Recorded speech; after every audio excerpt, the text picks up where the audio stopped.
Alright, good evening guys. Welcome to my thoughts on Max Payne 3. Going into this game, I've seen the Max Payne games obviously around, especially last gen. They were pretty big games.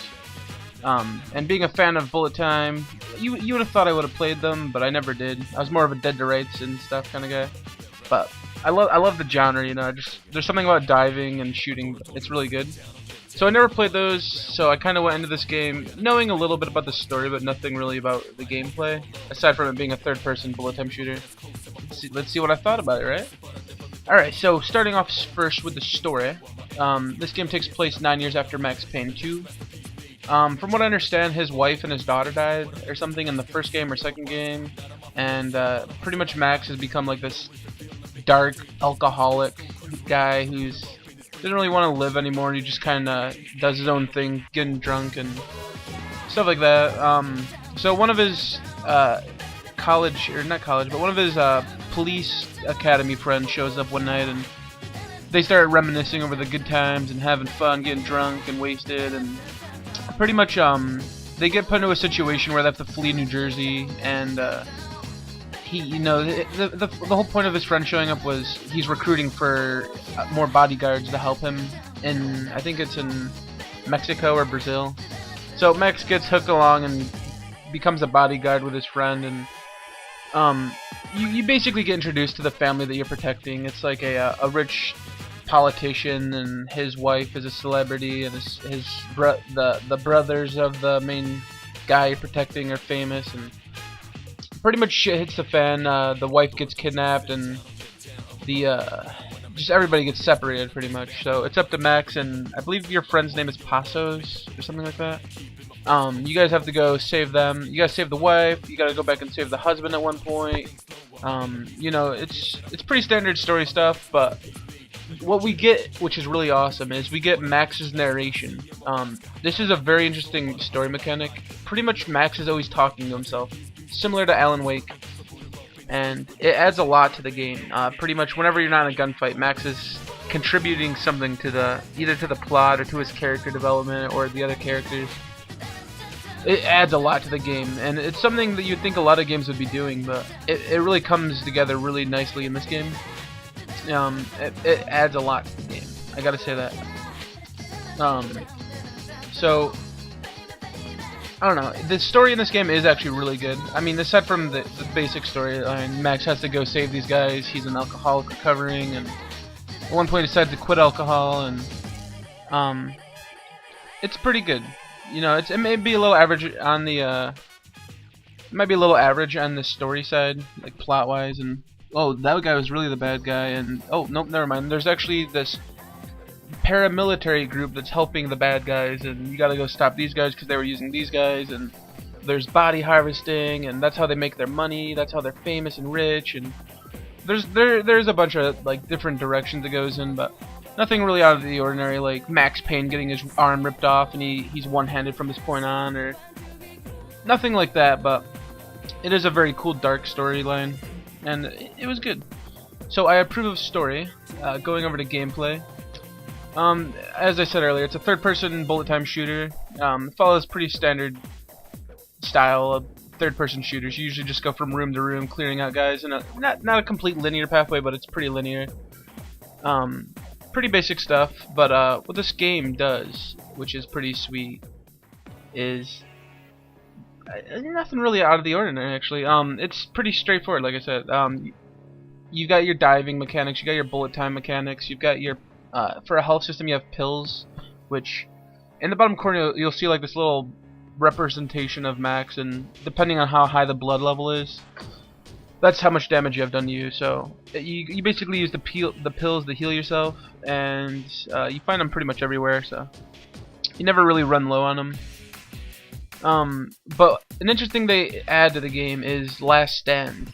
Pretty much if you start dying, like let's say you're in mid-dive and Max is about to fall down to the ground, if he kills one guy within this last stand state, you'll actually be resurrected with full health again. So it makes like when you're getting flanked and stuff, it makes it a lot more epic, because like you'll get shot from behind, your dude will just like start falling, he'll do like a 180 turnaround, you'll see this guy looking at you, shoot him in the head, you're back up again. very interesting. But really the game itself is pretty basic. You have a bunch of scripted events where you're in like a bus and you're shooting guys. You'll have like a zipline part. You'll have like you're in a car chase scene. Pretty standard stuff, but the engine does feel really good. Like whenever you shoot a guy, there's like bullet holes coming through him. Occasionally you'll get like a zoomed in shot of the bullet flying in slow-mo and it hits a specific body part. Overall it feels like a really good engine, and especially for multiplayer, which I'll get to in a brief second. But as for like the single player gameplay, it's good. It works really good. Okay, now going over to the multiplayer side, it's pretty standard stuff. You know, you go online, you have two different modes. You have soft lock and free aim. Soft lock is where it when you aim at an enemy, it'll zoom in onto them and target them, which is kind of cheap, especially for online. Which I honestly don't think they should have included that online. It's very much for a single player thing, I think. But you have those two, the free aim and soft lock. They separate into different playlists. Each one has, you know, your standard modes. You have like a deathmatch, team deathmatch. You have a narrative mode called Gang War, where it's like a bunch of different segments all in one match. Where one round you'll be defending like a bomb planner, next one you'll be capturing territory, then you'll be killing all the guys, and it's okay, but I didn't like it. It's much like Halo's one mode. What the hell is that one mode in Reach called? It's like, I can't remember, but it's basically Humans vs Covenants. It's like that. And then you got you capture the flag and stuff like that. Pretty standard stuff. Nothing really stood out. But as I said earlier, the gunplay mechanics in this game work really well. And when you play like deathmatch, it's like a old school blast to the past kind of game. You know, it feels good. Actually, it's very fun. I'm probably gonna put another 10 or so hours into it. I want to try to hit the level cap, because you do level up, and that gets me to another point. There is a lot of stuff in this game. You know, you basically have like 10 characters you can pick from. Each of them have different things you can customize with the money that you obtain from killing people. Like you can get like sunglasses, give that girl like a hoodie, give her a hat, give her sunglasses, give her gloves, give her librarian glasses. Each character have different things they can equip to their character. But then you have the guns, which you're able to customize your loadout with probably a couple dozen weapons. There's quite a bit of guns. And there's actually attachments on these guns. I had no idea the system was even in the game until I accidentally hit like a button and it brought me into the screen. And it's like, at level 12 you'll unlock the red dot, which actually, when you go to the gun and you aim from that point on, it's no longer third person. It goes into a first person scope view. And you get like silencers and flashlights and things like that, which I think it's completely not needed, but it adds more to it, which is pretty cool. Yeah, multiplayer is good, single player is good. It's good. I approve of it. As for sound, we got good voice acting. Actually, really good voice acting. Pretty much everybody in the game speaks Spanish because you're in like Mexico and Brazil and stuff like that. But Max's voice is very good. We hear it so much in the game, and it fits the character perfectly. Really does build a nice character. As for the music, I gotta say that it's not really a part of the game. It's kind of there, but it's not really there very much. So you can't really say much about it. It's not something you'd listen to when you're like not playing Max Payne. Like you wouldn't open up a YouTube playlist and listen to it. But the main theme is pretty good.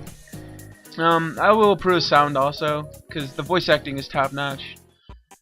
As for likes and dislikes, alright, like 1, dual wielding. It's been a long time since I've actually played a game with dual wielding that is very fun to experiment with.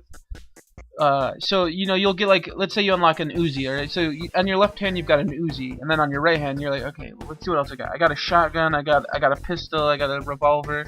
I'll try the revolver. You can just like mix and match guns to make these interesting dual wield combos that work really nice. And for once, it's a game where sidearms aren't completely nerfed to the point where they're not worth using. Like number 2, I found the last stand mechanic to be pretty interesting.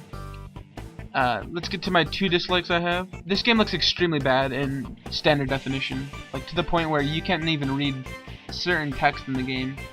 Especially in multiplayer, since everything is like red text and it looks all smeared and you can barely see it. It's not a problem with my TV. It's a problem with the game for sure. It's just we're in 2012. They're expecting everybody to have HD TVs, and I do. It's just I played it on my standard FTV. So yeah, And also the aiming dot is a little too small. It could have been a little bit bigger. Or at least a different color or something. Jeez, it's like very light gray and it blends in with a lot of these environments. And my second dislike is, it's actually kind of a bummer. I beat the game on hard mode. I put probably 15 hours into the game. 15 to 20 hours, I'd say. Getting all the collectibles, beating it on hard mode. And in the end, I didn't unlock the beating the game achievements because in the very beginning of the game, I changed my aim from free aim to soft lock, and that disables the achievements. Well, the beating the game achievements, which is a dick move on their part. As for my overview, I'm definitely gonna say this is a very good game, and it has to be played by everybody. I don't know. If you like shooters, definitely fucking play this game.